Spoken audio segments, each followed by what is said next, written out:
Okay, we got 8 minutes 46 seconds on this one.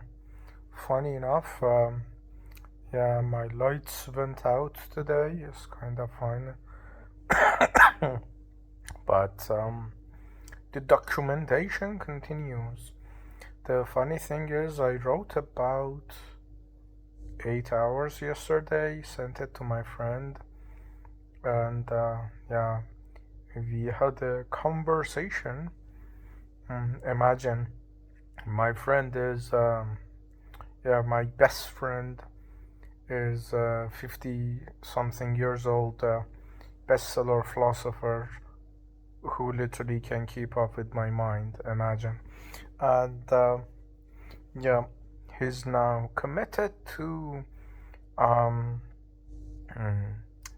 his literal words, I gotta make you discovered.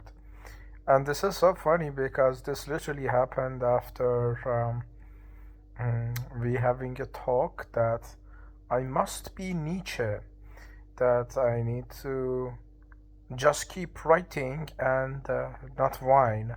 And I literally said, hey, Nietzsche wrote his greatest work when he was 40. My work as of now, literally based on your own assessment and other people's assessments, is already at that level or surpassing that. And I'm 26. So by that logic, I'm already a 40 years old Nietzsche, let's say by your own logic.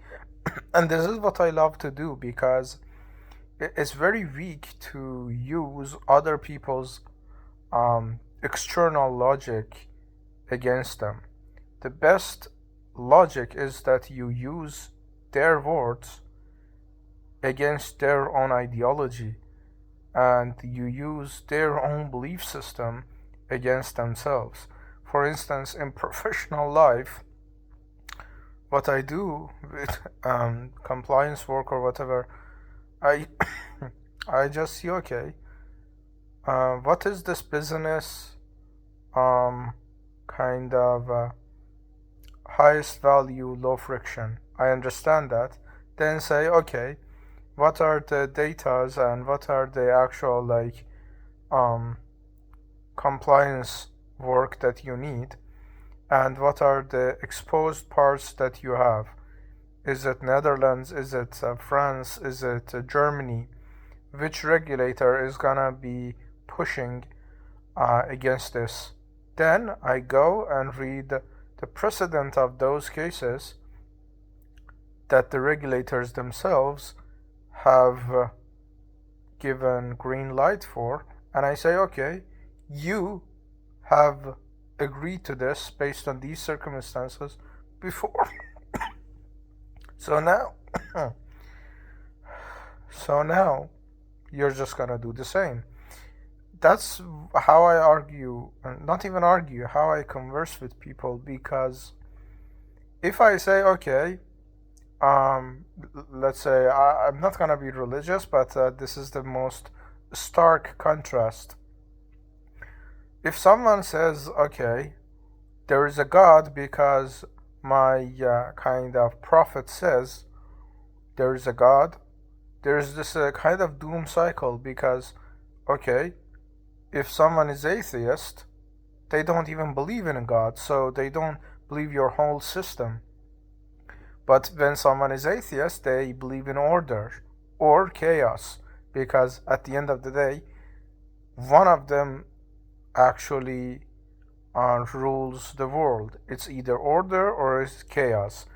It's not gonna be, okay, one day order, the other day chaos. There's kind of essence level contradiction here. It's order or chaos.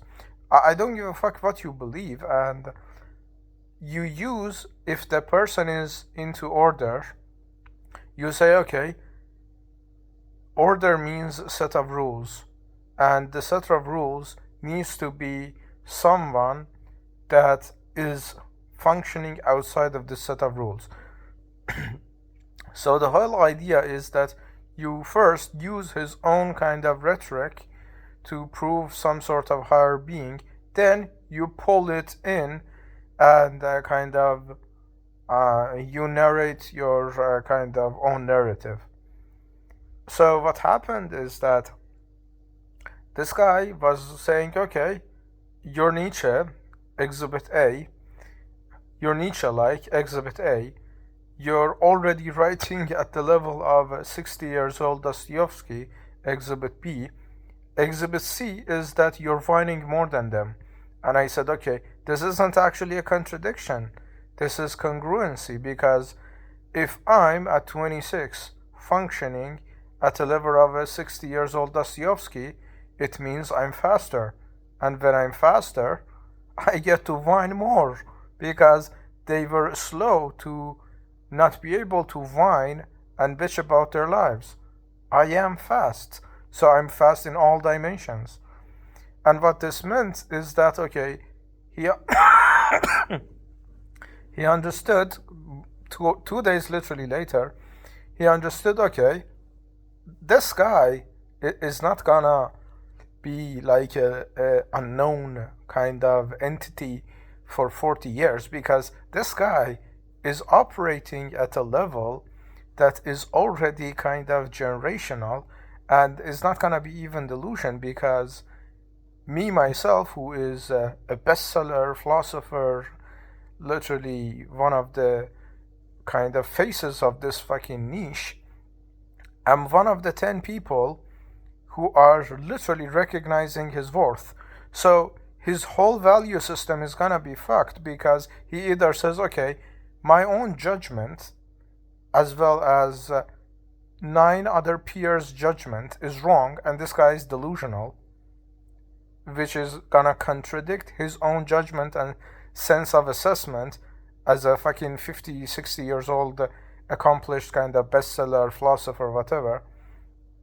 Or he's gonna accept that, and by accepting that is in the continuation of his own logic, he's gonna accept that this 26 years old already performing at a 60 kind of years old Dostoevsky that literally I myself have told him is not gonna be unknown for 40, 50 years. He is too diverse, he is too polymathic, and he is too confident or cocky or whatever you call it to just stay silent. So basically it's just a matter of time, and it's better for me to be in the right side of history because what happens with these people is that you're a 50, 60 years old, accomplished bestseller, whatever. You don't even actually enjoy money anymore. You don't enjoy recognition anymore. The only thing is that you are focused on your legacy, which could be your children or you preparing the next generation and being in the right side of history. So, of course, he's gonna say, I need to get you discovered because I am gonna be discovered. He is just attaching himself, hitching himself to a bandwagon that's already full steam ahead. But yeah, I had to document this as well.